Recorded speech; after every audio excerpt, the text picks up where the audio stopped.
I'm Harry, I'm 17 years of age and I'm from South East London. I've been riding since I was about eight months old. I came to the British Racing School to do a 9-week course last year. I got sent back home for a bit of training to work with my arm and progress and push on more. And we came back for an 18-week course on the 1st of February, load of riding, loads of mucking out, and graduated with flying colours. The first stage was to sort of see if we could come up with a device that would actually work in terms of allowing Harry to ride a racehorse, which we quite quickly felt that we had.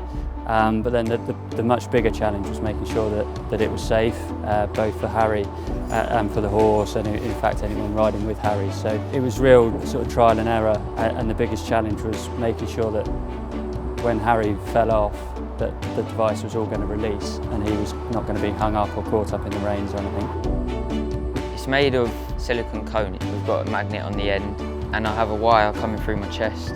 It comes out the side down by my leg, and we have a weight cloth underneath the saddle with a battery in it and a plug that pokes out the side. So when we are going at some speed or the horse spooks, that plug will come out with my leg. When I heard that we were going to have a one-armed or one-handed student at the British Racing School, I have to admit I was very sceptical to start with. But then, having met Harry, it was a question of embracing the idea. The safety measures that we put in place, we were very serious with him at the beginning. We sat down and we had some serious conversations, and we didn't want to give him any false expectations or any false hopes. We did explain to him that safety was paramount. So first of all, he had to be safe, the horse had to be safe, and of course the other students around had to be safe. And if there was any point that we thought that we had to stop, it was going to stop. Oh, where do I start with Harry? Had an interest in horses from a very, very young age, and then he came to us when he was about 14 and said, I want to be a jockey, I want to be the first one-handed jockey. And, you know, being a mum, I said, of course you can. And then my head was, how the hell are we going to do this? We found the British Race School. His riding has come on leaps and bounds, and just his self-esteem and confidence and growing as a young man. They pulled that out of him.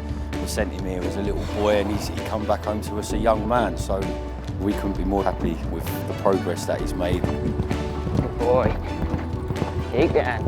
Extremely proud of him, and I think behind all of this as well is for him to inspire others like him to never give up on their dreams, to, you know, really put yourself out and keep trying. You know, we're in the 21st century, you know, a lot can be done, and he wants to show that it can. Steady now, boy.